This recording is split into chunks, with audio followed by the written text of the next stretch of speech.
Antes de qualquer coisa, eu acho importante deixar uma coisa clara: comemorar o Globo de Ouro não é comemorar a validação americana, não é sobre achar que o cinema brasileiro só passa a valer alguma coisa quando o prêmio gringo reconhece, é sobre entender que no mercado desigual pra caralho, o cinema brasileiro está conseguindo circular mais, ser visto, conhecido e discutido fora do próprio país. E isso tem uma consequência bem boa, bastou só uma frase pra gerar todo esse efeito. Parabéns, the secret agent.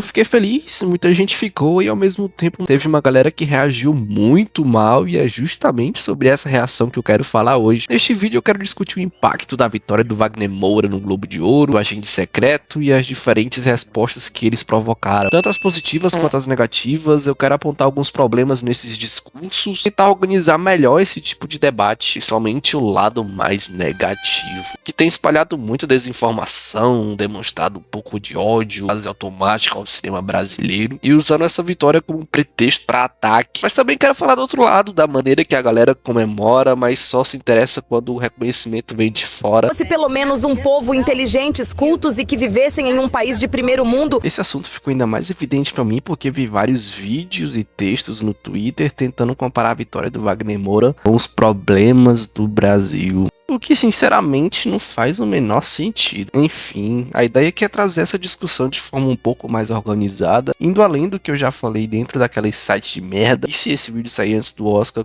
pode ser um puta milagre. Mas vamos lá tentar. Para todo mundo no Brasil assistindo isso agora, viva o Brasil, viva a cultura brasileira. Thank you very much. Essa comparação entre a vitória do Wagner Moura e os problemas do Brasil já começa errado desde o princípio, porque parte da ideia de que uma coisa deveria invalidar a outra, como se celebrar uma conquista cultural brasileira fosse fingir que o país não tem desigualdade, corrupção, inflação ou qualquer outro problema, só que ninguém tá dizendo isso, né? Essa leitura cria um inimigo imaginário, um espantalho conveniente para atacar quem comemora, que não por acaso é a esquerda. Não se discute a conquista em si, mas constrói uma caricatura de quem celebra para então poder atacar, né?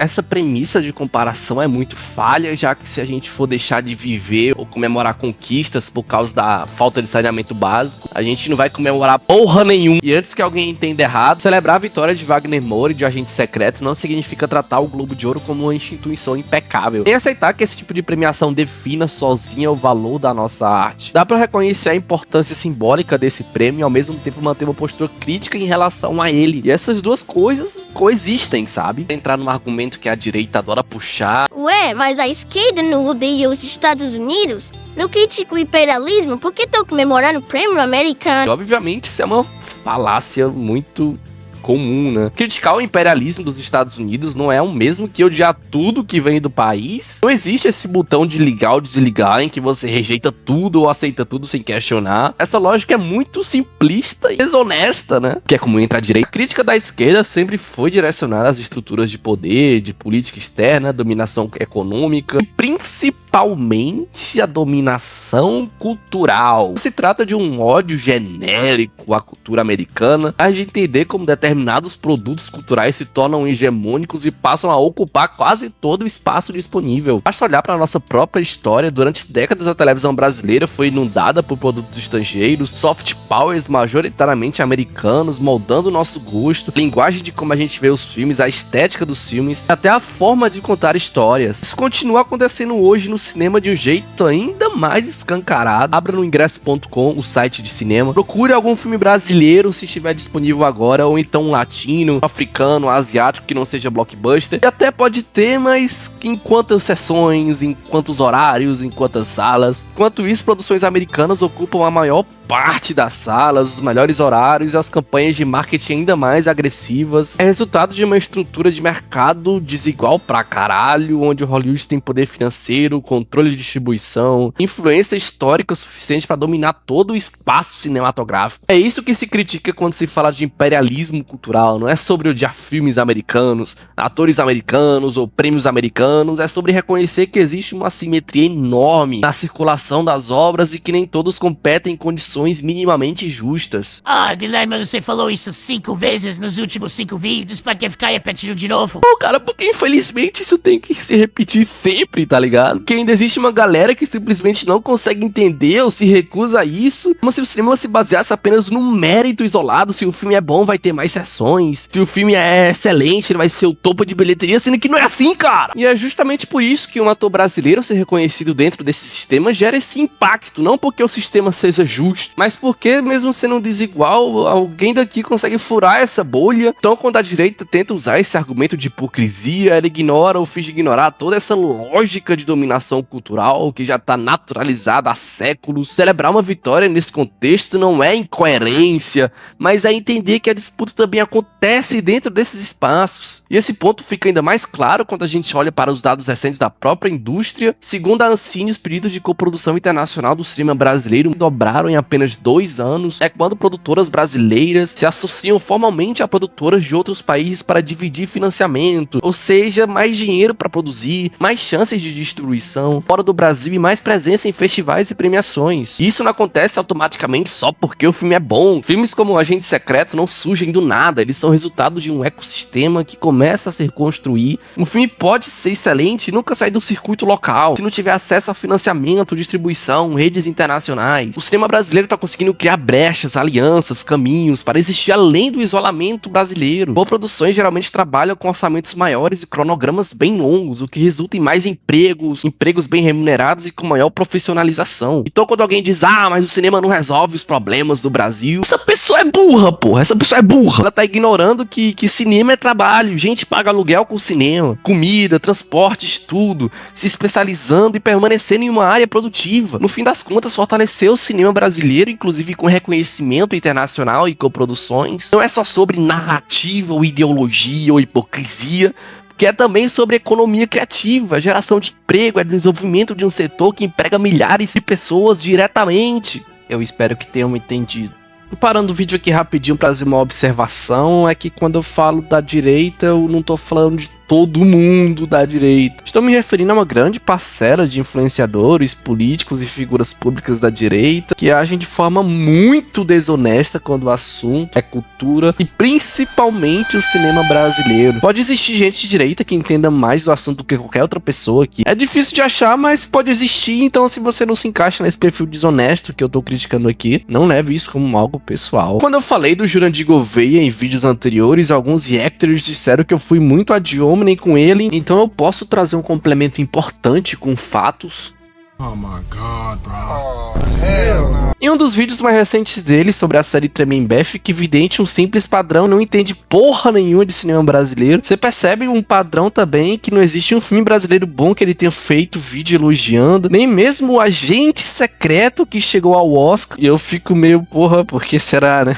O Jurandir afirma que o Brasil deveria produzir mais filmes sobre pessoas heróicas e não só em histórias de criminosos e, sinceramente, esse argumento poderia fazer sentido se a realidade não desmentisse ele completamente, né? Vitor acompanha uma senhora solitária que passa a viver aflita, um avanço da violência em sua vizinhança, da janela do próprio apartamento, ela começa a registrar ao longo de meses a movimentação do tráfico de drogas da região. O filme constrói um retrato de heroísmo de uma pessoa comum, vulnerável, que escolhe agir mesmo sabendo sobre os riscos. Vitória decide colaborar com a polícia por conta própria. É uma história real e o Jurandino fez um vídeo sobre o filme. O sequestro do voo 375 parte de um voo comercial aparentemente comum que rapidamente se transforma em uma situação extrema. O filme não glamoriza a violência, ele se concentra na tensão psicológica e o heroísmo surge justamente dentro das escolhas do filme. É uma história real e o Jurandino fez um vídeo sobre o filme. Um amigo meu fez um levantamento de diversas produções brasileiras que fazem referência direta a figuras simbólicas da história da identidade do Brasil. Mas e aí, Jurandir, você vai fazer um vídeo sobre o Agente Secreto ou não pode elogiar um filme associado à esquerda porque o seu público não vai curtir? Particularmente, você não precisa nem ter tantos argumentos para retrucar o Jurandir Gouveia, basta entender de cinema. Eu não entendo porra nenhuma e mesmo assim dá pra retrucar os argumentos desse Tanto que isso aconteceu com um dos caras mais conhecidos do filme TT do Twitter, Heitor Reissal, que fez vários vídeos retrucando os argumentos patéticos do Jurandir, e os comentários dos seus seguidores são as coisas mais normais quando se fala da direita brasileira. Boa, Jurandir, parabéns pelo seu público ignorante. Faz jus com o criador de conteúdo.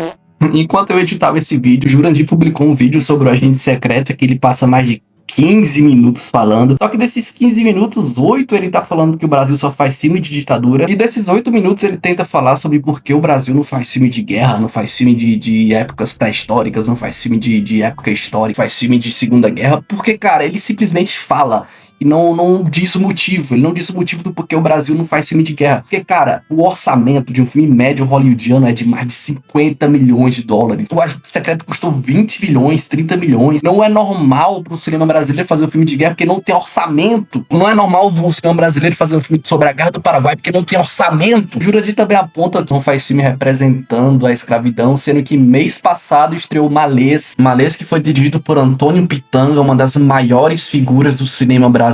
Não só não vai assistir, como também não vai fazer um vídeo sobre, que ele tem que fazer uma narrativa implantada pro público dele pra odiar o cinema brasileiro. Cara, esse vídeo é nojento, cara. Esse vídeo é asqueroso. Sem sombra de dúvidas que esse cara é um dos caras mais irresponsáveis do YouTube de cinema. Que, cara, é muita desinformação e é muita má vontade de falar sobre o cinema brasileiro sem parecer parcial. O Brasil, ano passado, lançou milhares de filmes e desses filmes tem um faroeste, tem ficção científica, tem ação, tem animação. Aí só que ele não fala isso. Ele não fala isso. O Jurandir, que tanto fala do cinema argentino, tanto que até pediu uma comparação do cinema brasileiro com o cinema argentino. Ele não fala que o cinema argentino produziu mais filmes de ditadura do que o Brasil, a Argentina sendo um país pequeno se comparado ao nosso, mas ele precisa manter essa narrativa falsa, né? E também é engraçado é que a Argentina também só ganha Oscar quando fala de ditadura, ganha indicação majoritariamente quando fala sobre esses filmes. Acontece que é um problema da América Latina se você procurar relatos de todos os países. As pessoas vão falar que tem muito filme sobre o assunto porque é algo corriqueiro e recente na vida de cada um, que afetou o meio artístico no auge do desenvolvimento. Ah, cara,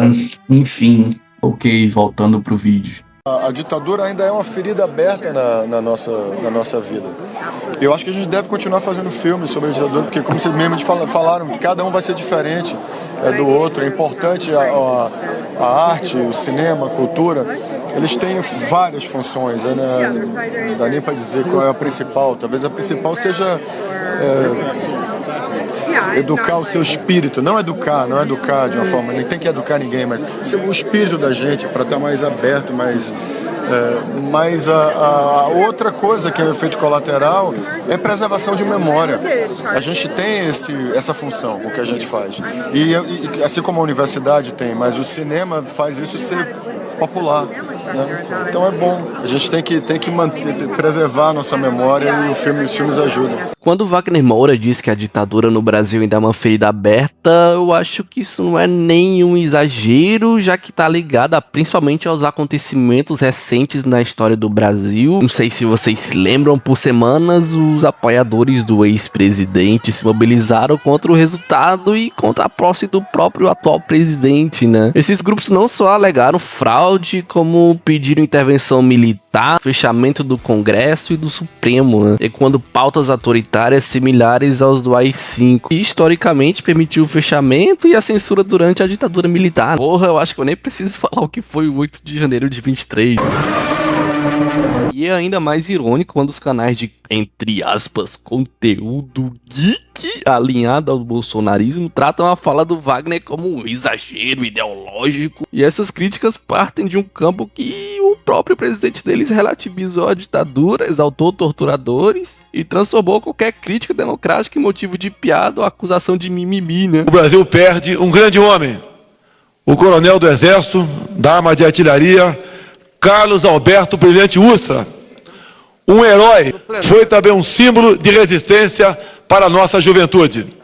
Isso também se conecta diretamente com a forma como o Estado lidou com a cultura e com o cinema ao longo desses últimos anos. O cinema brasileiro sempre enfrentou censura e perseguição política desde a própria ditadura militar, como eu falei no último vídeo. Quando os roteiros eram vetados, os filmes eram proibidos e artistas eram perseguidos. E durante o governo do Bolso, houve ataques à Ancine, paralisação de editais, desmontes políticas e culturais e um discurso oficial que colocava artistas contra o governo. Um exemplo claro foi o próprio longa do Wagner Wagner que Marighella, e apesar de ter estreado com aclamações e festivais, a exibição comercial no Brasil foi constantemente adiada por questões burocráticas, algo que Wagner chegou a caracterizar como uma censura durante o período, né? Não foi o único caso, como outras produções brasileiras também enfrentaram entraves e dificuldade de distribuição, o apoio público em meio a um ambiente político que frequentemente atacava a própria ideia do cinema crítico no país. E além disso, essa hostilidade cultural foi alimentada por uma enxurrada de desinformação, especialmente sobre a fatídica Lei Rouanet. Circulou amplamente nas redes a mentira de que o agente secreto teria sido financiado pela Rouanet ou roubado fundos de educação e saúde e... porra, não precisa nem dizer que isso é falso, né? O filme não foi financiado pela Lei Rouanet, que na verdade não financia longas-metragens, mas por alguns mecanismos específicos do setor audiovisual, ou produções internacionais e investimentos privados. E essa confusão não é à toa, já que ele é servido para desqualificar a arte brasileira no geral, justificar cortes, sufocar financeiramente a cultura, além de desinformar o próprio público sobre como funcionam as políticas públicas de apoio à produção cultural. Então, quando Wagner Moura usa uma plataforma internacional para lembrar que feridas autoritárias ainda persistem, ele não tá inventando um problema abstrato, já que ele tá falando de acontecimentos reais, atos recentes. Isso insere a fala dele no campo da experiência concreta e não de um simples exagero ideológico, como muita gente que apoia gente pior fala, né?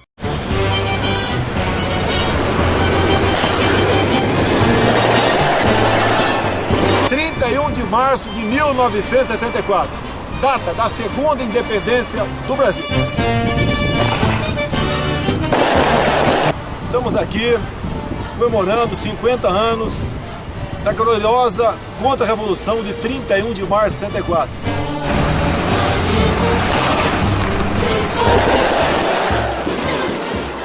Inúmeras páginas no Twitter e, consequentemente, da direita, estavam espalhando algumas notícias dizendo que o agente secreto havia flopado. O que deixa tudo engraçado é que basta uma simples pesquisa no Google digitando bilheteria o agente secreto pra ver a quantidade de espantalho que essa galera criou simplesmente pelo fato de odiar o ator e o próprio cinema brasileiro. Tipo assim, esse tópico nem precisa ser muito desenvolvido, porque sei lá, é só pesquisar no Google, tá ligado? E comparar com as postagens desses caras, enfim, acho que não precisa ser grande aqui, né?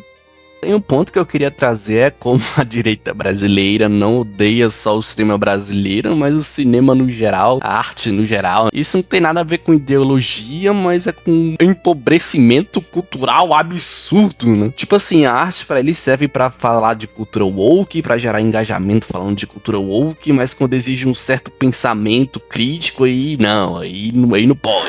Porque se o problema fosse realmente o cinema brasileiro ser de esquerda, isso não se sustentaria por 5 minutos, quando a gente olha principalmente para o cinema mundial, né? Clint Eastwood, um dos maiores cineastas da história do cinema, é de direita. John Ford, também um dos maiores diretores da história do cinema hollywoodiano, é de direita militar, republicano convicto e um patriota americano gigantesco. Dois dos maiores diretores da história, dois caras que mudaram o imaginário conservador hollywoodiano. Agora olha pro debate cultural da direita brasileira e tenta achar esses nomes. Os caras é mais preparado pra assistir filme da Marvel e do Mel Gibson do que qualquer outro filme de pensamento de fora da caixa, tá ligado? Essa mesma galera que vive reclamando que o cinema brasileiro só fala de ditadura, só que quem fala isso passa o dia todo assistindo um filme de herói. Não é nenhum exagero dizer que só nesse século Hollywood produziu milhares de obras de boneco, seja de série, minissérie, animação, filme animado, filme, série, documentário, porra! Mais do que o próprio cinema brasileiro produziu sobre ditadura em toda a sua história. E o mesmo vale para filmes de guerra americana, em que Hollywood tem literalmente 1000 produções sobre guerra, conflitos militares, soldados, batalhas. Mas curiosamente ninguém diz que o cinema americano só faz filme de guerra, só faz filme de boneco. Que o problema nunca foi repetição de temática, mas quem tá contando essa história, né? Quando o tema é filtrado pelo blockbuster genérico, herói invencível, beleza. Mas quando o tema exige um olhar crítico, não, aí não. E isso é um discurso muito vazio vindo deles, né? Porque quem diz que só fala dos mesmos temas não consegue citar 5 filmes sem pesquisar no chat GPT. Assim como uma postagem que eu fiz recentemente, os caras foram lá, refutaram o meu ponto, mas acabaram comprovando ele. E no processo eles não só atacam o cinema brasileiro, como destrói qualquer possibilidade de projeto cultural do país. Tipo, eles não incentivam formação artística, não estimulam os jovens, nem do próprio aspecto político, a entrar no cinema, no teatro, na música, em nada. É uma relação de desprezo com a própria produção simbólica do país. E depois fica perguntando,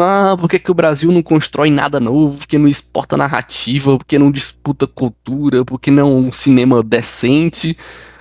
Porque simplesmente vocês ensinaram todas as pessoas a odiar isso tudo antes mesmo de tentar entender, né? Essa gente é tão idiota, eles são tão burros, que agora a burrice tá...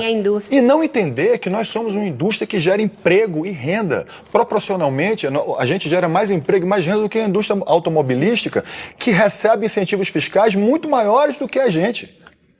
Então eles declararem guerra a um setor porque não gostam da cultura, ou porque os artistas se posicionaram contra eles, ou porque são ignorantes mesmo, é mais um absurdo, porque quando ele tenta destruir e chamar a gente de ladrão da Lei Rouanet, e destruir nossas reputações, e toda a sorte de canalice que eles fazem, eles talvez não se deem conta que eles estão atacando, eles não estão me atacando, eles estão atacando o cara que dirige o caminhão, eles estão atacando a moça que faz o catering, eles estão atacando toda uma indústria que funciona ao redor da produção audiovisual, da produção do teatro. Há um outro elemento nisso também que sustenta esse discurso, que nesses canais a chamada crítica cultural não funciona como crítica, ela funciona mais como um produto disfarçado de guerra cultural, porque sem lacração, por woke no título, muitos desses canais simplesmente não existiriam, o algoritmo não entregaria, o público não vai aparecer, o engajamento sumiria, não é nenhuma coincidência nisso, porque se a proposta dos canais fosse realmente falar de cinema, de linguagem, a audiência não ficaria de jeito nenhum, não por perseguição ideológica, mas porque eles construíram um público que não foi educado a esse tipo de conversa, que falta repertório, falta interesse, falta vontade daqueles ali de estarem que querem discutir realmente o cinema. O que se oferece ali não é uma análise, nem um reconhecimento. O filme vira só um gatilho, um pretexto para repetir a mesma indignação, o mesmo vocabulário, as mesmas frases. E esse modelo não forma um público, não forma pensamento, não forma artista, não forma diretores, não forma atores. Ele só recicla um ressentimento dia após dia. E quanto mais raso culturalmente ele se torna, mais precisa gritar o woke para continuar existindo. E no fim das contas, esses canais não enfrentam nenhuma hegemonia cultural progressista, eles apenas deixam claro o tempo todo que não teria absolutamente nada a oferecer, mesmo que essa hegemonia não existisse. Essa galera reclama que não existe direita no cinema, mas expulsam qualquer um que tenta fazer arte, que tenta fazer cinema, que deixa essa falácia ainda muito mais engraçada. Terra Estrangeira e Vidas Secas. Você já assistiu esses 3 filmes? Coloca aí nos comentários. Filme nacional é tudo ruim, né? Curiosamente, o cinema hollywoodiano entregou 30 produções de guerra em 2025, provavelmente mais do que o cinema brasileiro entregou de ditadura nos últimos 20 anos. Os países que dominam o imaginário global não chegam lá porque o público escolheu, como muita gente fala, eles tratam a cultura como poder. O cinema americano sempre foi sustentado por dinheiro público, incentivo fiscal, lobby estatal e parceria direta com o próprio governo. O filme de guerra americano só existe porque o Estado banca e banca com condições de controle de imagem, roteiro ajustado, exército bonito na tela, desfilando coisa mais bonita. Isso não é nenhum segredo, já que é a política pública escancarada. Mas curiosamente, quando o dinheiro público é americano vira indústria, mas quando é brasileiro vira mamata de artista milionário, sendo que, porra... Isso não faz nem sentido. A Coreia do Sul ainda é mais explícita, já que o Estado decidiu que a cultura seria um ativo estratégico, investiu, protegeu o mercado, criou política de exportação e bancou o risco, e o resultado não é só Parasita nem Round 6, é uma cultura que circula, que gera dinheiro, prestígio e influência no mundo inteiro. Aí se você olhar pro Brasil, aqui qualquer tentativa de política cultural vira escândalo, vira mamata, vira problema, vira roubo. A mesma galera que aplaude o blockbuster americano bancado com dinheiro público entra em absurdo quando o Estado brasileiro investe na própria cultura. E aí entram os próprios mitos, né? O mais repetido é que o cinema brasileiro vive de dinheiro público, e isso é mentira, já que o cinema brasileiro funciona no modelo misto como qualquer indústria audiovisual minimamente relevante no mundo. Fundo setorial, coprodução internacional, investimento privado, TV, streaming, e não existe essa fantasia de artista vivendo de cheque do governo pra fazer filme ruim. É mais uma invenção do Jurandir. Mas essa mentira é útil, já que ele cria ressentimento, ele cria um ódio. Iniciativas como o Tela Brasil, tentativa de corrigir uma distorção histórica, como o cinema brasileiro sempre foi impedido de chegar ao próprio público. Quando o acesso existe, o preconceito pode cair sim, e quando o preconceito cai, o discurso de ódio perde a força. No fundo, é isso que incomoda essa galera, né? A galera é essa que começou a se importar com o pobre do nada. É o pobre poder ter acesso à sua cultura, é a pessoa ter acesso ao seu cinema,